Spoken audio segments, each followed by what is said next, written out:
Europe 1. Le grand direct des médias, Thomas Joubert. Et le fait média du jour, c'est l'annonce de la nouvelle Miss Météo du Grand Journal de Canal+. On a appris son nom hier. C'est un élément clé de l'émission de la chaîne cryptée, puisque les Miss Météo font très souvent beaucoup parler. Mais on va se demander si la recette n'est pas un peu usée. On fait le point avec vous, Fred Hafner. Vous êtes notre expert média. Bonjour. Bonjour Thomas. Alors pour commencer, faites-nous découvrir cette nouvelle Miss Météo. Alors elle s'appelle Raphaëlle Dupire. Elle a 21 ans et vient de Lille. Elle mesure 1m80 si vous voulez tout savoir. Et vous ne découvrirez pas grand-chose sur elle en faisant des recherches sur les réseaux sociaux. Son compte Facebook a été supprimé. Et sur Twitter, elle est étonnamment discrète. 4 tweets publiés le même jour en février 2013, puis 3 autres en juin de la même année. Rien depuis. Soit son compte a été nettoyé avec soin, soit Canal est tombé sur une perle rare, une jeune fille qui ne passe pas son temps accrochée à son smartphone. Raphaëlle Dupire est mannequin. On a pu l'apercevoir dans plusieurs magazines féminins ces dernières années, dans quelques publicités aussi. Très belle, elle fait penser au mannequin israélien Bar Raffaeli, voire à Vanessa Paradis, première période, avec une moue à la Lolita, un peu femme-enfant.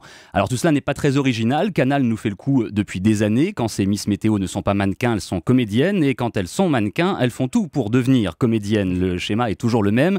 Et sauf exception, la météo n'est qu'un prétexte. Les cartes passant même parfois carrément à la trappe.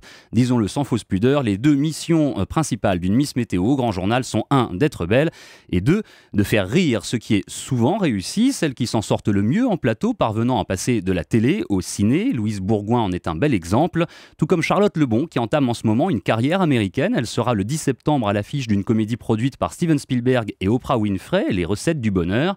Elle y partagera l'affiche avec la grande comédienne Hélène Mirren, oscarisée en 2007. On la retrouvera quelques temps plus tard dans un autre film, le prochain de Robert Zemeckis, où elle jouera cette fois avec Joseph Gordon-Levitt et Ben Kingsley. Ah oui, super tremplin donc pour Charlotte Lebon qui avait présenté la météo du Grand Journal il y a quelques saisons. Mais l'atout charme plaît-il toujours autant aux téléspectateurs? C'est la question qu'on se pose. On a un peu l'impression que Canal se repose sur ses lauriers. Il faut reconnaître que pour une chaîne qui prétend innover et surprendre en permanence, c'est un peu raté. On avait parlé d'un Mister Météo il y a 2 ans, projet avorté. Ah oui, pourquoi pas? Oui, ça pourrait être... On peut changer finalement. Alors Doria Tilly était fantastique, mais on pourrait changer. Cette année encore, la chaîne nous promet, je cite, une rentrée comme on n'en a jamais vu. Bon, la surprise ne viendra manifestement pas de la rubrique météo. Ce qui nous amène à jeter un œil à cette fameuse rentrée. Canal a mis en ligne hier après-midi un film de 10 minutes avec les principaux visages de son antenne.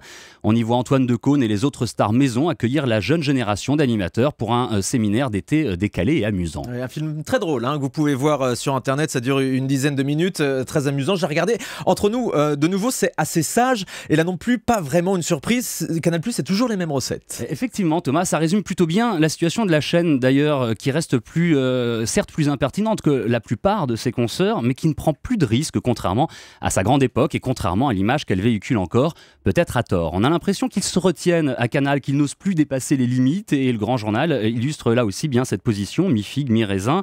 En difficulté d'audience depuis quelque temps, la vitrine de la chaîne subit un indéniable déficit d'audience alors qu'elle était pendant longtemps le lieu de passage incontournable des plus grandes stars internationales, l'endroit où il fallait être. Antoine Decaune, aux commandes depuis 1 an, semble parfois mal à l'aise dans les habits d'un autre. Il reste très discret, par exemple, durant les interviews politiques. Il faut dire qu'avec 3 chroniqueurs spécialisés, le temps de parole de chacun est forcément réduit.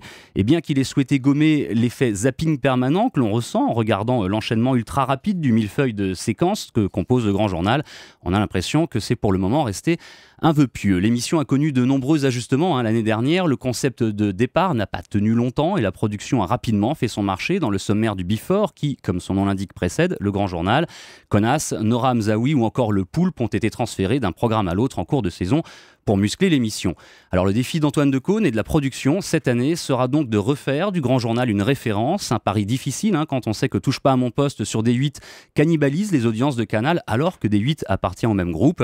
Un pari qui reposera donc en grande partie sur les épaules de Natacha Polony qui animera désormais, on le sait, les débats politiques de la première partie de l'émission. Ouais, voilà, le Grand Journal qui a un grand défi. Il y a vraiment fort à faire pour reprendre la main dans cette case de l'Access. Et on va noter que le Grand Journal recommencera dès le 25 août, c'est-à-dire avant les autres talk-shows, avant C'est à vous, avant Touche pas à mon poste. Là aussi pour tenter d'être un petit peu précurseur et de devancer tout le monde. Merci beaucoup Fred Hafner pour ce décryptage.